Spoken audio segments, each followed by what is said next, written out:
Hi, everybody. Good to see you. Elaine here, the Animal Reiki lady. Oh my gosh, we've already got 4 people on. Amazing. Oh my gosh, so good to see you guys here. Okay, let me just make sure everything is going, and I'm grounding myself as well. I've just got done doing a little centering and grounding practice for myself. It is so nice to see you guys here. Tonight's topic is it can be controversial, but it's really just a very heartfelt one, and it's about euthanasia. And it's difficult to talk about, and I experienced, because of such a close personal loss this morning, it has completely shifted even everything for me since last week when I first suggested that we talk about euthanasia. Hi, Sharon. How you doing, Sherry? Good to see you guys. Say hello. Anybody who wants to say hello, go right ahead. Pop your comments over there, wherever that happens to appear on your screen. I'm not sure. I will try to follow some of the comments. And Brooke, nice to see you. Tonight's topic is about euthanasia, and it did hit very close to home this morning when a family member had to make that decision for their animal companion. And it just really brought home some of the things that we think about and some of the things that we talk about. However, hello, 18 Muses. Why do I forget? I put your name in there. I forget it. I remember just getting the email that says, hey, it's me, 18 Muses. But first, while we're waiting for everybody to jump on, I just want to show you something that we're going to talk tonight about Jake. Jake is the dog that crossed this morning, 11, not quite 12-year-old animal companion of my sister-in-law. And she is well aware that I am mentioning this in the video. In fact, I'm waiting for her to jump on as well. But she sent me a picture only just a few minutes ago. This morning, she had to make a very challenging decision from a serious health condition related to Jake.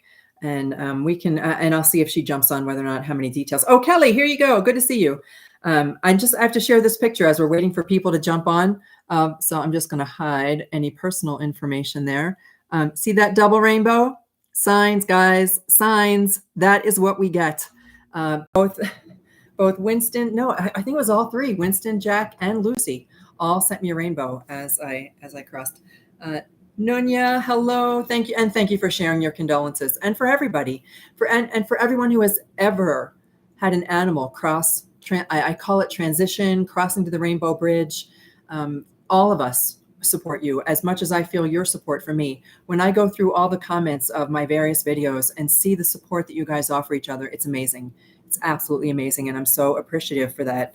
That we are so open with sharing with each other. So I just wanted to show you that that signs, it's just a beautiful thing to receive signs from our animal companions, letting us know that they are still with us. Some people interpret those signs as a sign that they successfully made it to the rainbow bridge.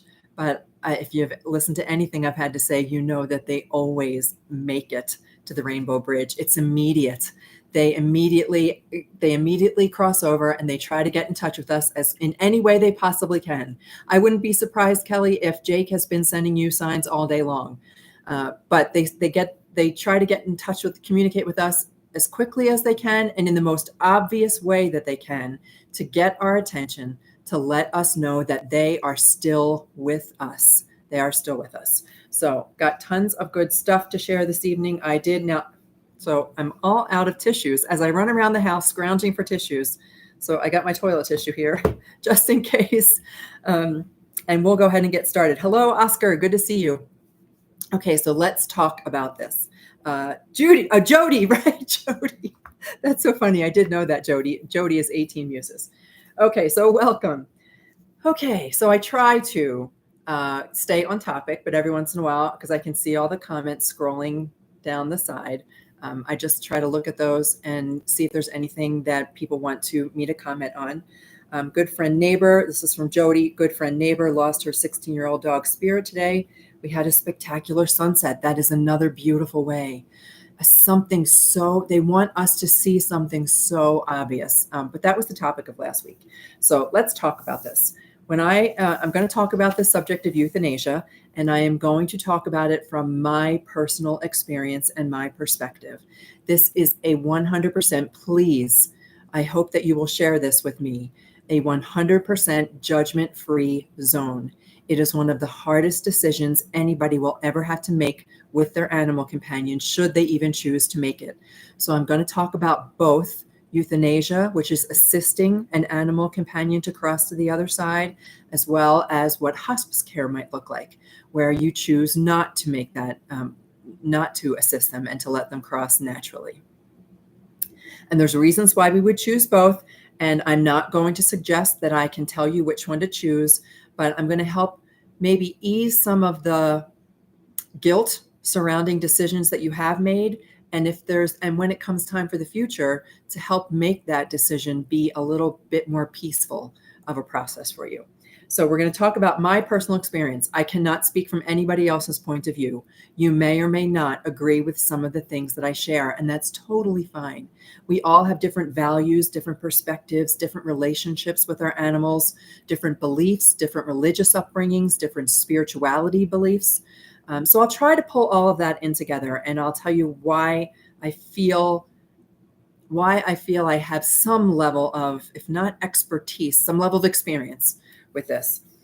So we're going to go right ahead and get started. I try to give it 5 minutes, and we're going to go ahead and jump right in. So this is my experience, and I've made myself some notes. And Kelly, we shared earlier that I had a little bit of a reading from Jake earlier, but he just continued to come through to me all day long, pretty much a puddle of tears all day long, but good tears. And I have much more to share from Jake. I did a reading with him. I sat down and asked if he was willing to come through, and he said he has so much for me to share with you. Okay. So as I mentioned that, usually what I do for the readings that we do on this video are, I have readings that go back. I'm about mid-November now. I think we're up to Biddy. So whoever, it was Biddy, and I can't remember Biddy's human's name. But I'm getting there little by little. But Jake jumped in front of the line today because he's the dog of a family member, and I know Jake so well, and that made part of doing the reading a little challenging. So don't be alarmed if I haven't if I kind of jumped ahead a little bit. But one of the things about being a family member. Okay, I'm going to look at some comments real quick. Feel free to share the details. Okay, thank you, Kelly. All right, so when we get to that, I will. And it may come up as I share some of the stuff about euthanasia. So my experience. First of all, most of you know that I had 3 pets cross within a year. I was a dog mom to 3 seniors, Jack and Lucy and Winston. For Lucy was the oldest, then Jack, then Winston. And I knew I thought that I was fully prepared because I knew they were all seniors, and I suspected that at some point our little bodies give out, and I thought I knew what to prepare for. You're never quite fully prepared, right? Lucy and Winston crossed within a week of each other, and then it was within the year that Jack crossed over to the Rainbow Bridge. So personal experience with loss of animal companions. But then I'm also an animal Reiki master. And an animal Reiki master is someone who helps animals. It's originally I did it for animals here on planet Earth living with us, helping animals to rebalance after an illness or an injury, or if they're diagnosed with a terminal illness or approaching end of life, helping them emotionally work through pain and helping to alleviate some of the symptoms, and helping their family members to find a place of peace. That's what I did with animal Reiki. And it unintentionally turned into being able to connect with animals on the other side of life. And that's where the readings come from. But my primary clients now are animals who are approaching end of life, and being able to offer a space of comfort and peace and healing before an animal crosses over to the other side. So that's one. And I work with a traditional veterinarian in a clinic setting. So I see what they deal with whenever I'm there. I'm not there all the time, but I see what veterinary professionals deal with, as well as the people who come to the veterinarian and all the scenarios there. And then I also work with a mobile veterinarian whose primary practice is in-home euthanasia. So she goes to people's homes so that when they have, if they've made a choice to assist their animal in crossing, they don't have to go through the stress of taking their pet to the veterinary office. Their animal companion can be at home. And so I work with a mobile veterinarian doing that. So I've seen all kinds of things. I've seen and witnessed a variety of scenarios when it comes to animals who are crossing to the other side. And then I also spent 5 years working for a pet funeral home. And the pet funeral home, although animals had already crossed, I had so much opportunity to connect with the human companions. And they're at their most vulnerable at that moment. When they were with me, they were at their most vulnerable, and they shared with me a lot of the details. So I feel like I have I mean, if you'd have told me 10 years ago that this is what I would be doing, I wouldn't have, I would have looked at you like you were crazy, because I had no idea where this would take me when I began to learn Reiki and animal Reiki. But here I am. And so I like to be able to help you find some peace with your decisions. Think about what this means. Think about what these decisions mean, and let go of some of the guilt. Why? Because our animals really want us to heal. They want us to heal, and the reason they want us to heal is because our lives can be improved. We'll be better people for this experience. As sad as it may be, and as traumatic as it may be, they are helping us. They're helping us change. They're helping us change who we are. When I think back to other animals that have shared my life, my animal companions have taught me that I would do things so differently. So now every time that a new animal companion comes into my life, I am a different person, and I'm a different companion. And I'm so grateful to my beautiful animals for teaching me how to open my heart and how to be a better human being for animals. Okay, let me check on some notes real quick. Lost 3 in a month and 1 in 11 months. Yep. And I'll tell you why. I have an idea about why that happens. Sending prayers to. Okay. Thank you guys for all of your support. Okay. Here we go. All right. This is a judgment-free zone. So please don't judge each other on the decisions that we make. We all have different backgrounds, different values, different spirituality, and we do the best we can with what we have at any moment in time. None of us sets out to purposely hurt our animal companions. We are trying to do what is best for them. And sometimes we second guess ourselves, and sometimes we wish we had made a different decision. Somebody reached out to me earlier today and said, perhaps I should have done this. Yeah, we can should ourselves to death. What we should have done, would have done, could have done. Let that part go, because we did the best we could with what we had at that moment in time. All right, so let's talk about this. So even today, there's something that Kelly shared with me today that I want to share with all of you guys. Just reading through my notes real quick. I feel much different today than I did a week ago. So a week ago, I was pretty confident in introducing this subject and what I was going to talk about. And then today I've been nervous all day long because I knew that my sister-in-law would be on this video. And it's hard when you have people that you are very familiar with watching you do these things. And also because Jake is a dog who I knew for many years, and because it's a difficult topic, and I don't ever want to hurt anybody's feelings. And I have on occasion tried to share things like about quality of life. I've tried to help people make a decision. I'm an animal chaplain as well. And I try to help people, guide them, coach them, mentor them through these decisions without making the decision for them. And I don't ever intend to hurt anybody, and I didn't want to do that through this either. Okay. So I can only share from my personal experience. And I do want to share about the perspective of veterinarians and the veterinary staff that I've worked with. I have gotten some correspondence from people that says, well, my vet just totally was incompassionate, did not have any bedside manner, rushed through the whole process. I want to say that those are the rare instances. Most veterinarians are in this field for a reason, because they want to help your animal companions as much as you do. All right, so let's talk about this. What is euthanasia? So the first thing that I made a note for myself is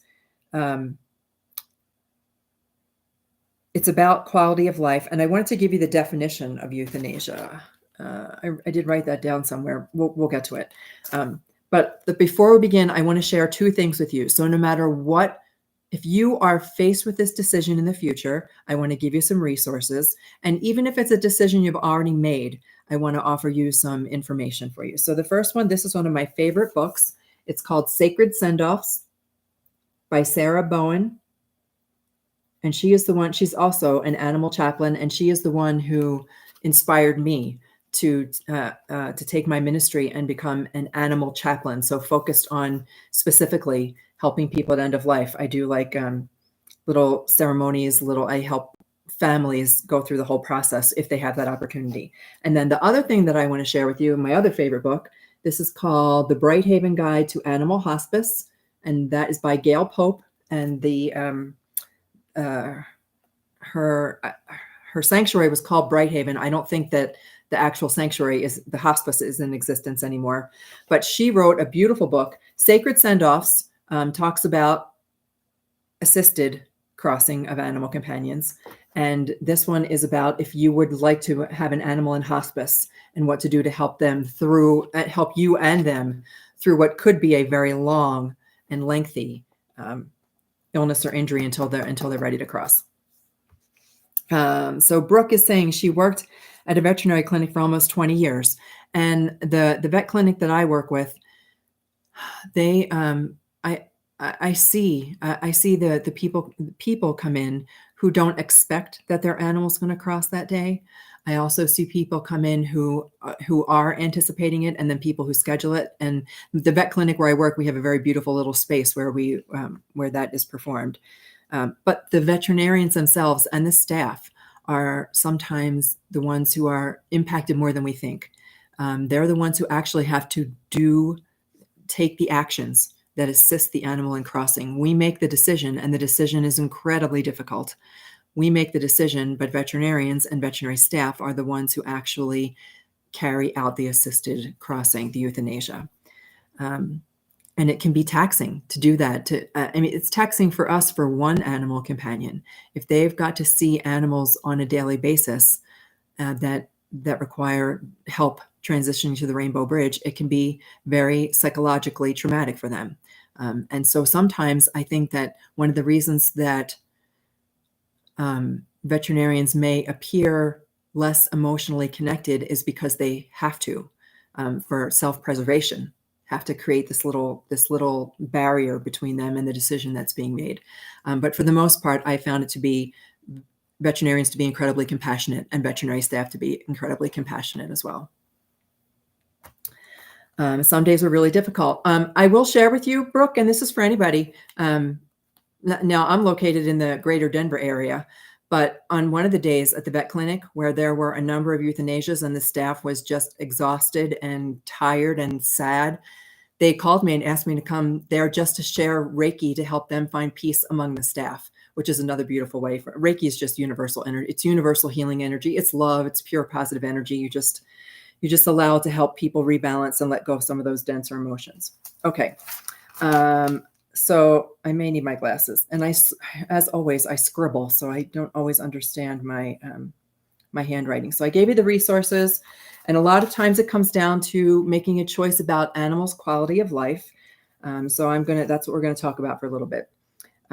When we are faced with an animal companion who is approaching end of life, so Lucy and Jack were both seniors. Neither of them had anything such as cancer, but Lucy had lost all bodily function. So she could no longer stand, and everything came out of her. And at the very end, her bowels, when they would release, it was very bad. So Brooke, you've probably seen this in the veterinary, it was black. So I knew that there was something really wrong inside. And she looked at me. This is one of the things that I'm going to talk about. When you make a decision, it's a decision between you, your animal companion, your veterinarian, if that's appropriate, if you have any spiritual belief, between, if you want to say God, in your own heart, whatever. I'm not going to, say that you have to believe in God. That's not the purpose of this. But it's about your personal values and spirituality and traditions and feelings. And Lucy looked at me, and I wanted all three of my animal companions to cross naturally. It would have been the greatest gift from them would have been to have them pass in my arms peacefully, knowing that they were just falling asleep, and that they would transition to the other side in peace and ease and calm. And it just doesn't often work that way. Lucy just gave me a look one day. One day, we have been sharing Reiki every single day, just helping her manage some of her things because she couldn't walk. And we had a little harness, a little help me up harness.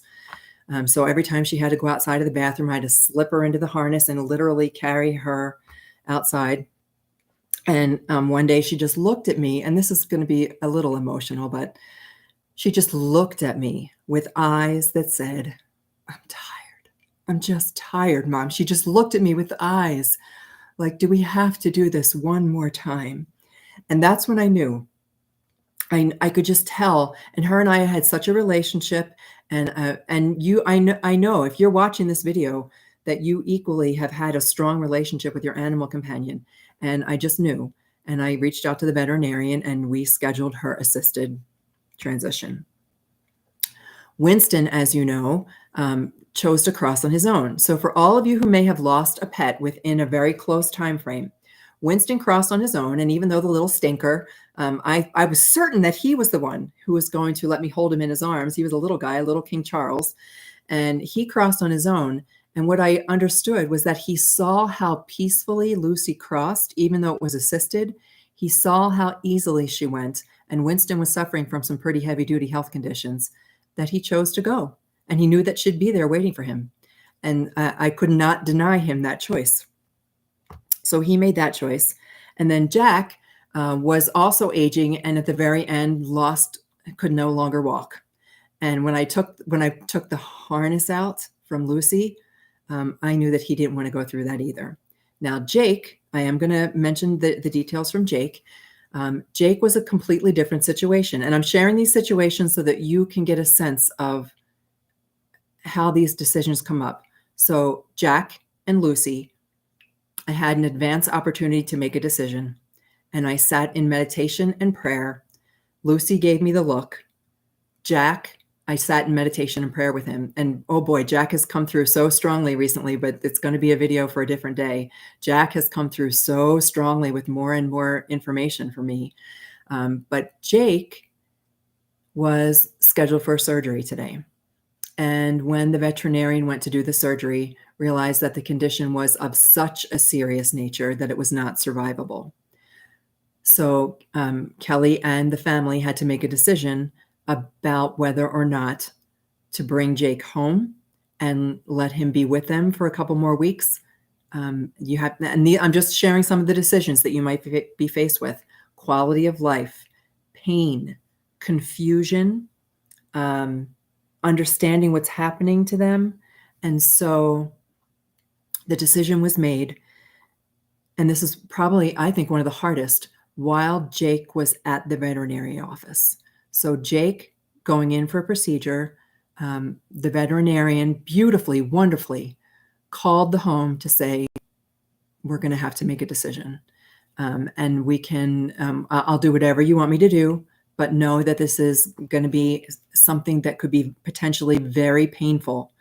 So you could just be prolonging a couple of weeks spending that time with your animal companion, and he could be in a great deal of pain. And the aggressive nature of the medical condition could have made it even worse." So Kelly, you can tell me if I am not correct in that, but I think that's the details that you gave me. So then you have to make a decision. And this is what I also see at the veterinary office. People who come in with an animal companion and they completely do not expect that what's going to come from this is that they have to make this decision. And so Kelly and family made the decision to let Jake go. And it was the veterinarian was close by, and they were able to go and say goodbye. And that's a beautiful opportunity. Sometimes people don't have that opportunity though. And that's when the second guessing shows up. So the second guessing goes, "Oh my gosh, should I never have taken him to the vet? I should have never even let him leave the house. I would have done this different. I would have done that different." And I want to be able to share with you guys. I know that I can only say the words to you. Our animal companions, they understand about death. They're not as wrapped up in all of we human beings have really just tied, even using the word death and dying we were like cringing inside thinking about those things. And animals take it as, I think, as more of like the natural cycle, like the circle of life kind of thing. I don't think that they overthink it the way that we do. But I'm just going to check real quick. Comments, because I saw Kelly post something. Okay, I got it. And so thankful for the vet and the veterinary staff and the way that they honor Jake. That has been my primary experience, is that for the most part, no, all the veterinarians I've worked with, the only time that I have not experienced this is when people send me information that says, I would have never had this person come into my home, or I would have never let this person do this, or I should have never brought them to the vet, that kind of thing. But otherwise, that's my experience. Friends and coworkers know how much I love animals and used to ask me through the years, why didn't I become a veterinarian? Okay. So this is a really interesting thing, Nona. I wanted to always be a veterinarian, and it just, I still think back to the conversation that I had with my guidance counselor in high school. I'm going to date myself, back in the 70s. And when my guidance counselor told me that I wasn't smart enough to get into veterinary school, and so I should just kind of forget about that. I will not ever forget that, because here's the thing. I think I could. I think that even now I could be the one who helps, because I know the perspective that I would be approaching this from. And I know that sounds weird, and I have never even said that out loud to anybody. I don't think that I believe I have the capacity emotionally, spiritually, and in the connection that I've made with animals over these past 7-10 years, that I could be that person. But do they take people in veterinary school that are in their 60s? I don't know. Okay, so let's see. I'm going to keep going. How do we make a decision about this? It's between yourself, your animal, your veterinarian, your God, whatever you want to say. I like to be able to reflect on what is a good life and what is a good death.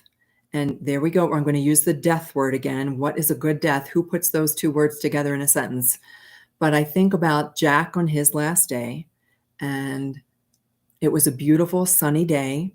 And I stopped at McDonald's because he didn't love McDonald's cheeseburgers. He loved the bun. He loved the greasy, greasy, greasy bun, but it would make him sick every time. And so I made sure to pick up his favorite little treat, and it was quiet. And if you remember, I have shared the story of his crossing before, that he just fell asleep. The medication, it was just as if he drifted off to sleep after having his delicious cheeseburger buns.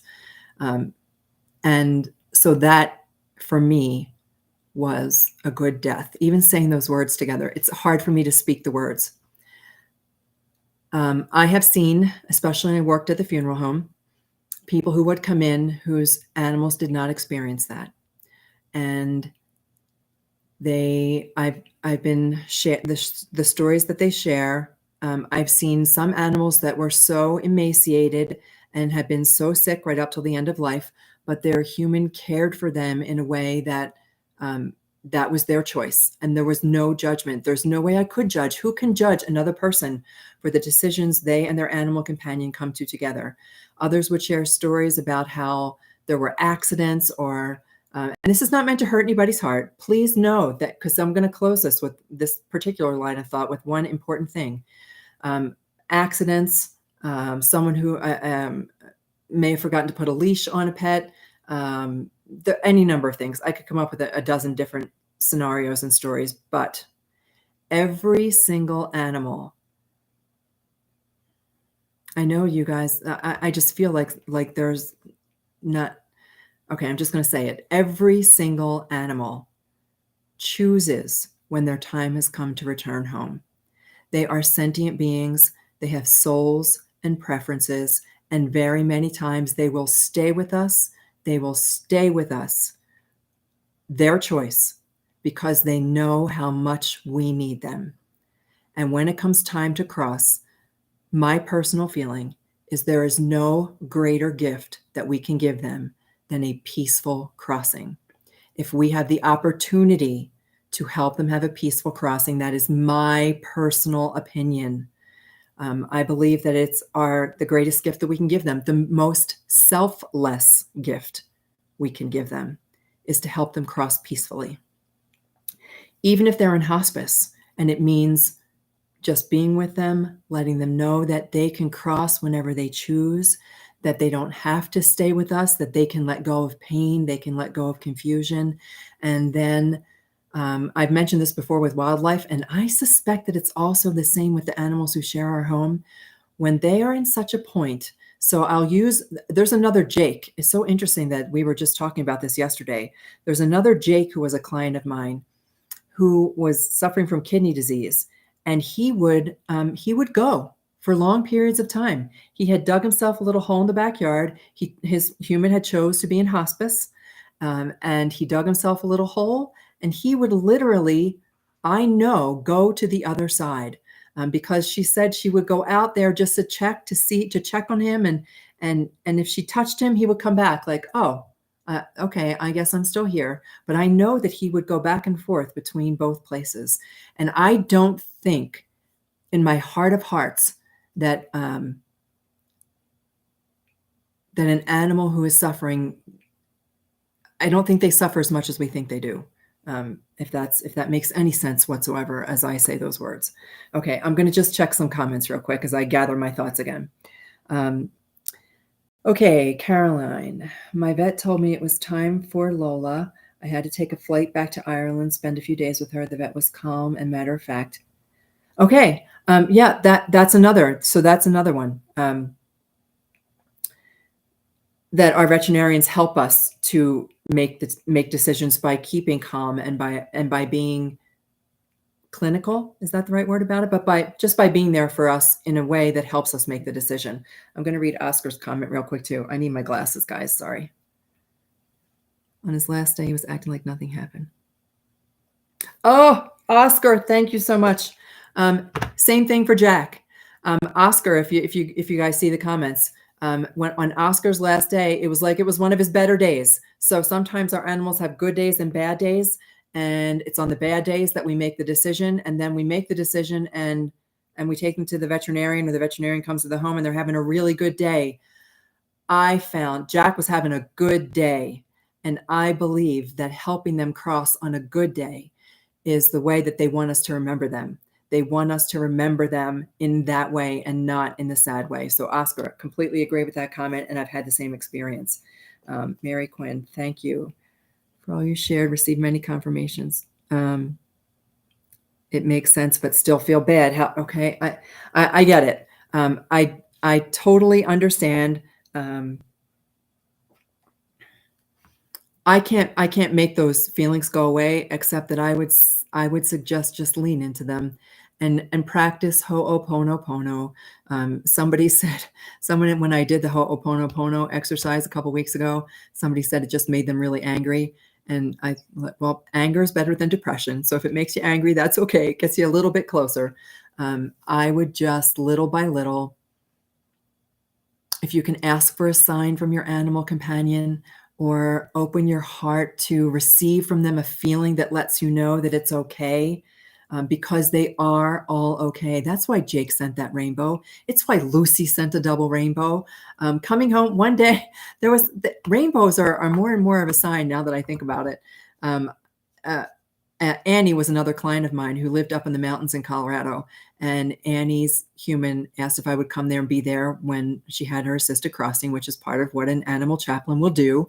And I went there, and I also I do transport as well. So I will lovingly and caringly, respectfully bring your animal's remains to the funeral home. That's when I worked at the funeral home. And as I was driving down the mountain, the most beautiful rainbow, I'll never forget it. I will never forget any of the rainbows. So that's a beautiful sign from everybody. Okay, Tracy, let's see what Tracy has to say. Trying to accept it was time for Mason to go. Feel the vet neglected to tell me important information. Okay, that led to us crossing too soon. That's on us. I don't mean it that way. Sorry, that came out wrong. Letting go of that feeling is what we need to do. Our animal companions will let you know that the second that they cross, they don't carry with them. They don't go, darn, I wish I could have stayed around for another day. It doesn't, because they transition to pure positive love. They transition to a life on the other side. And it's even the same with human beings. It doesn't matter what species you are, dinosaurs. When they cross, we cross onto a higher plane, a higher level of existence. We live in a world of miracles when we cross out of this body and move on to our spiritual body. And there is no taking regrets. They don't take regrets. They don't take guilt. They don't take anger. All they take is the love. All they take with them is the love. And they try to give that right back to you, because that love is the healing love. They know it will heal you. So open your heart. I say that so often. If you can find a way just to set aside, even for a moment, some of the guilt that you're carrying, your animal, it's like a little crack in the door. They will just open that door wide so that they can jump into your heart and let you know that it is okay. And we miss them physically. Winston was my snuggle bunny. I called him Snuggleupicus. He would just bury his little head right in my shoulder, right here. And I was always a big dog person. I like big dogs. Jack and Lucy were labs. Jake, right? He was a very big lab. I loved big dogs, but the way that Winston would snuggle right against me, I miss that. I miss that with every fiber of my body. But he has released me from any guilt about anything. There's things that for all of my animals, I've mentioned before, there's one thing in particular that I asked Jack's forgiveness for. And that's when I got the message that forgiveness, forgive what? I'm in this beautiful, wonderful place where I get to have cheeseburger buns whenever I want. So please, I hope that you can find a way to forgive yourself, and know that our veterinarians, for the most part, our veterinarians do the best that they can. And sometimes they do miss stuff, just like any doctor might miss something. They try their best to do their best for animals. And that's why I practice animal Reiki, because I think that there's another holistic piece that goes with medical care. But little by little, our society will get there. I think our healing modalities are shifting a little bit away from all the pharmaceutical things. And we're beginning to realize that we need to treat the entire living thing, the entire person, the entire animal, the entire body. But okay, comments again. Sorry, glasses back on, guys. You had an Annie. Yep. Annie was a little Cocker Spaniel. She was a cutie. Outside Spunky's grave for my birthday. Took a picture. Rainbow came out. Definitely. I 100% believe that. Sign definitely from them. All they give is love. So it makes sense that all they take with them is love. Oh, Kelly, that's beautiful. I love that. That all they ever give us is unconditional love. That's all they give us. Oh my gosh. They don't ever judge us. They don't. And when I think about even animals who go through some type of neglect or abuse, I think about Gypsy. Gypsy is my dog right now, here on earth, and she's blind. She has no eyes. And don't let this hurt your heart. Okay, I'm just not going to give you the specifics. I'm going to let you know that she was injured by a human being, and she was injured in such a way that caused her to lose her eyes. And she has no reason to love human beings. And yet she is so full of love. That little girl is so full of love. She loves everybody. She loves every single person that she meets. She thinks she's a person. She loves every single person that she meets. And that's what they'll take with them. They give us unconditional love, and they take that with them when they go. I said that before, right? And somebody said, are you talking about Patrick Swayze? They said the Roadhouse Patrick Swayze. I was like, Roadhouse. No, I'm talking about the ghost Patrick Swayze. And when he says yes, or maybe it was Point Break, they said. And when he says at the very end of the movie, you know that love you feel inside, you get to take it with you. You take it with you. And that's what they do for us too. They just take love, and all they want to give back is love so that we can heal. And when we heal from that level of grief, it rises us up so much more. And if all of us together, like when we have these video sessions like this, we are rising each other up. Like, what's that saying, right? We're the wave that is lifting the ship. And when the ship lifts, and okay, so weird words are going to come out there. When we rise that ship up, when we raise that ship, it changes everything for more than just us. It changes all of our relationships with our animal companions, and things just get better and better, and the better they get, the better they get. Okay. I'm being waxing philosophical now. I've seen him 3 times since he passed on January 10th while I was sleeping. Okay, we're going to talk about sleeping. I don't want to forget to talk about sleeping. Still do have a lot of guilt. It's okay. I mean, having guilt, it comes with the territory, because we are, okay, guys, we are raised with guilt. We are taught guilt. I don't think any of us ever felt guilt until somebody made us feel guilty about something, usually an adult when we were a child. And we have been raised with guilt. And I personally was raised in a very strict Catholic household, and guilt was my middle name. So we were made to feel guilty. We were taught this thing where we had to like express our guilt by pounding on our chest to say how guilty we were. Can you, oh my gosh, can you imagine making your child feel that guilty about something? That's why we carry so much guilt. We're taught to carry it. Well, hopefully I can teach you and help you to release that. Why did I cross my fingers? What did I say I was going to talk about? Oh, sleep. Gypsy is all love. That's right, Kelly. You know Gypsy. Sleep is the sweet spot. Sleep is the magic spot, because our conscious mind that carries all that goes to sleep, and our subconscious mind takes over. And it's right in that little awake asleep spot where our animals can get through to us.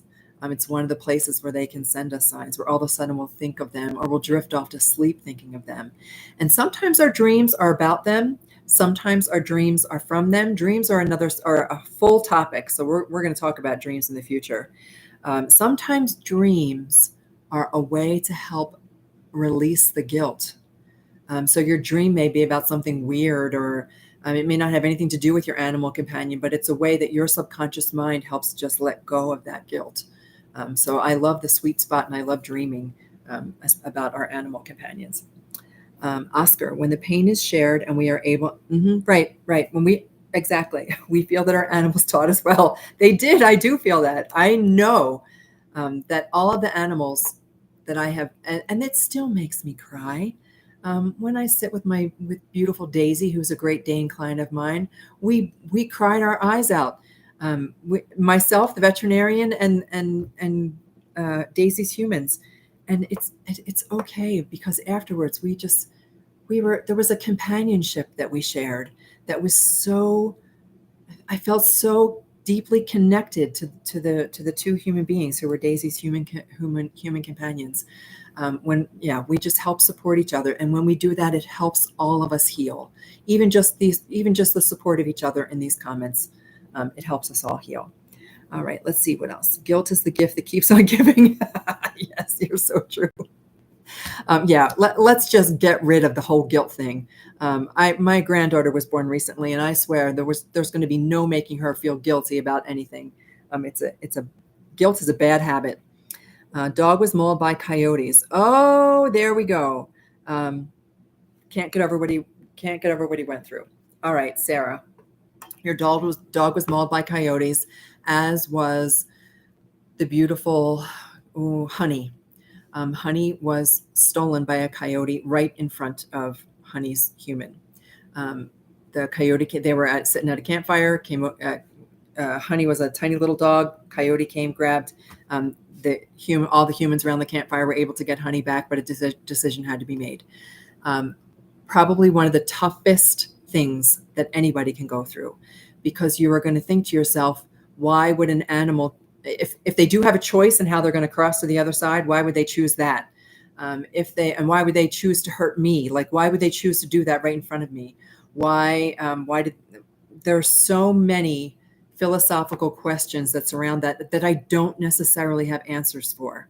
There are ways that I know I would think about it, but I've never had to witness that personally. And I've never had the experience of my animal companion being hit by a car, which is another one. The beautiful Hank that was hit by a car. So those are traumas. They are traumas that stick with us. And I believe meditation, Reiki is seriously based in meditation. Meditation, though, people think about sitting on a pillow, chanting. Meditation is anything that helps you connect with the peace of the other side, that helps you let go of everything. I find a walk in nature to be one of the most beautiful ways to connect with animals. But where was I going with that? Can't get over what he went through. I don't have all those answers. So I'm going to offer one more solution or one more resource for you. There is a woman, her name is Dr. Katie Lawler. Dr. Katie Lawler is the pet loss psychologist, and she is she's a doctor of psychology, and her focus is helping people work through the trauma of pet loss. So where I am not I'm a chaplain as opposed to an animal Reiki master, as opposed to a psychologist or someone who understands some of those things on a different level, who understands grief on a different level.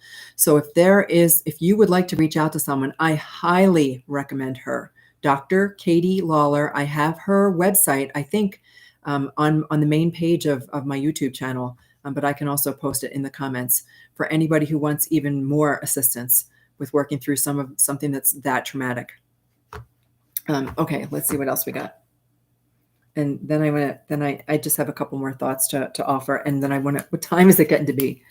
I'm not paying any attention to the times. Okay, so we're getting close to end of time, and I want to do the reading for Jake. Asked many times why my Jerry, but there was no answer. Miss him like you have no idea. Oh, I totally get. And then you've got all the memories, right? Okay, so for anybody who is going through this,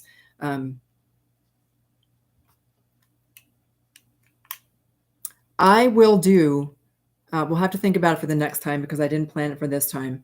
I would be happy to do for you folks a guided visualization.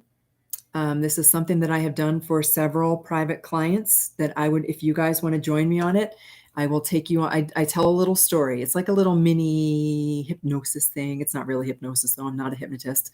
It's just this little guided visualization. It's a story where I take you on a little journey and allow you to connect with your animal companion on the other side, or the spirit and soul of your animal companion on the other side. And maybe that will help people. Maybe it will help people get some answers to some of the things that they're having trouble with. But regardless, otherwise, I do recommend Dr. Lawler. Okay, so the last thing I'm going to say is that euthanasia is a very personal decision. It's a journey. It's a journey. Life and death is a journey for yourself and for your animal companion. It's a journey about, this is what I wrote, and I think this somewhere I know that I got these thoughts from Sacred Send-Off, that it is a journey into our own values, a journey into our own spirituality, a journey into our own religious beliefs if we have them. Yeah, and that's as an animal chaplain, I help people through that journey. I can never make a decision for somebody, but if you're ever faced with that decision in the future, that's one of the things, is just to help guide you on that spiritual journey, because it is a personal spiritual journey for you and your animal companion. Okay, let's do the reading for Jake. That would be amazing. Okay, so if I get enough people, if you guys all want to throw in a little comment whether or not you'd be interested in doing that. Sharon says yes. I will be happy to take you on this little journey. I call it the Rainbow Bridge meditation, but I would absolutely be happy to do that for you guys. So maybe we'll do that next week. Okay. All right. Yes, please. Okay. All right. Then you got it. That next week, that's what we're going to do. We'll plan to spend next week doing the journey to connect with your animal companion. All right. Let's do the reading for Jake. All right. So Jake, this is always hard because when I know an animal, and I've known Jake his whole life, when I know an animal, it's hard for me to come up with some of the background stuff, but I have some things, Kelly. So let's just see what comes up. Jake said the very first thing that came up was a yellow candle. So I always ask for some kind of evidence, something to help the human companion know that the information we're receiving is coming from their animal.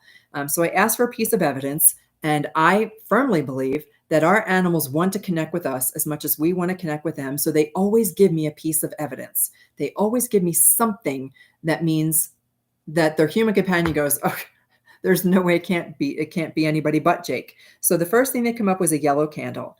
To light this yellow candle, I don't know if you have a yellow candle, Kelly, but to light this yellow candle and to see him in the flame, you will see him in the flame of the candle. And then something else came up. Use the pyramid. Don't know if you've got a little crystal pyramid or something, because that's what came to my mind, like one of those little crystal pyramids and I know you've got lots of crystals and stuff, but use the pyramid to connect with him. That was the other thing he said. Like the pyramid is a way that you'll be able to actually physically reflect on the pyramid and be able to connect with him. He plans to haunt the cats, Kelly. He plans to haunt the cats. Okay, I'm getting a lot of yes. The yellow candle is legacy, and I burn it. Oh my God. Okay, well, there you go. Yellow candle. All right. Plans to haunt the cats. Watch for it. He's not haunting the cats to torment the cats. He's going to haunt the cats so that you can see that he is still there. So the cats are going to be very well aware that he is there. Watch for that. He left a piece of himself. Now, when Jack crossed, we call it pony parts. My beautiful Jack had a mane, this yellow lab, right? And he would leave chunks of that. And when he shed, he didn't just shed hairs. He shed chunks of hair. We call them pony parts. Jake has left something for you. So somewhere in your house, there is a piece of himself that's more than just his hair. So you're going to find that. You're going to come across it and think of him immediately. And then don't wash his blanket. Whatever blanket he had, whatever his favorite blanket was, he wants you not to wash it, because there's going to come a time when you're going to want to smell him. You're going to want his scent, and you're going to have that blanket to do that. And then there was stuff about Hawaii, and I don't know, Kelly, I have no idea why. And you're laughing about the cats. You have a copper pyramid. All right. So Jake is giving us all these cool things, but why Hawaii, Kelly? I don't know why Hawaii. And the thing that came through was morning glories, mango, Maui, Moana, a bunch of M words. But the morning glories, there was a brilliant picture of morning glories. And then that came to me a couple times today. Like I actually found that all of a sudden I had something. Oh, there was a little card with morning glories on it. So, and I knew it was Jake. Morning glories, mango, Maui, Moana. So I don't know why he's referencing Hawaii. And he walks with you. From here on in, he's always walking with you. Every time you walk, he will be by your side. And I do know this about where Jake would walk. That path that you guys took all around the property, he wants you to walk that as if he's still with you, because he is still with you. You can walk that path and you will be able to feel him every single time. He'll be by your side. Oh, campfire, please. He would like a campfire. Campfire. Now, again, I don't know what you are going to do. And it's always hard when we say, but I worked in a funeral home. So I'm very comfortable saying the word your pet's remains. Even at the vet clinic, I'm the one who has to make all the calls, because I can emotionally and spiritually handle that. So Jake's remains, I don't know what your plan is for that. But no matter what your plan is, he wants to be buried under his tree. So I don't know if that's the tree, like, the tree that I'm talking about, or if he had a tree. Like, was there one of the trees that he liked more than anything others? Because that came through to me, that he would like to be under his tree. And a piece of cloth. I even wrote that in red. There's a piece of cloth that something like, okay, I was inspired to pick up an old wool sock. This was my father's old wool sock, by the way. Isn't it funny that's what we keep? The things that we keep in memory. My father, who has crossed the Rainbow Bridge, that's his old wool sock that I stole as a memory. But Kelly, he says that there's a cloth much like this that you will want to keep, as just like I keep my father's sock. It's something that you'll want to keep, that is just a silly little memory of him. I'm going to read the comments. Morning glories planted by the pool gate. Okay. Loves that he walks with me. Yeah, you walk the path. Absolutely. It feels great knowing that Jake is with you. Thank you, Oscar. Thank you for the tree. Okay, so it is the tree. All right. There's like an ancient tree on where Kelly lives. Okay. Jake is also saying to you that you sometimes, he didn't say sometimes, he said often, you often did not listen to him in life. He more than once attempted to, you and I know that he was your protector and still is your protector. We had this beautiful visual today that I will share with everyone. As I went into my meditation, as I do for any animal that I do a full reading for, I go into a meditation, I just close my eyes, and I let go of everything in the external world. I go deep inside and I ask to receive information. And the information that I received was an instant visual. And it was the Archangel Michael with a sword and a shield, and Jake right there as protection. Like, they will protect Kelly forever and ever and ever. They always have, and they always will. But the reason that I brought that up was because Jake is saying that you didn't often listen to him in life. And more than once, he attempted to protect you from something, and you disregarded it and ended up in something that he was trying to protect you from. Please listen, is what he's saying. Please listen. I didn't listen. And that's where my regret is rooted. Oh, well, you know what? Okay, so we'll just work on that. We will absolutely work on that. I believe that all regret and all guilt can be healed. I still have regrets. And maybe someday I'll have the courage to share with you what it is that I regret with my own Jack. But for right now, it's too personal, and so I won't. You often didn't listen to him. Please listen to your instincts now, because your instincts are going to be coming from him. Intuition, he's going to help you with your own personal intuition. So when you feel that nudge and you think, oh, no, it'll be all right, rethink that. That's exactly what he's telling me. Listen to your own instincts, because he is going to be your intuition. He would like a big party. He says to tell your hubby that he would like a really big party. So there you go. The last little bit, and I think I'm a little bit more. I see. There's a little personal piece that I will not put on the video. I will tell you that later. The last thing he's saying is that he did pass with ease. He knew that you were there. He absolutely knew you were there, and he was with David as well. And he saw you, he felt you, and he completely passed in peace. And that was the last thing that he shared with me. There's one more little thing that I will tell you personally later. But that is Jake's reading. He's a party dog. Okay. Regrets are what eat us up. Definitely. So I will hopefully be able to help us at least get a start with that next week.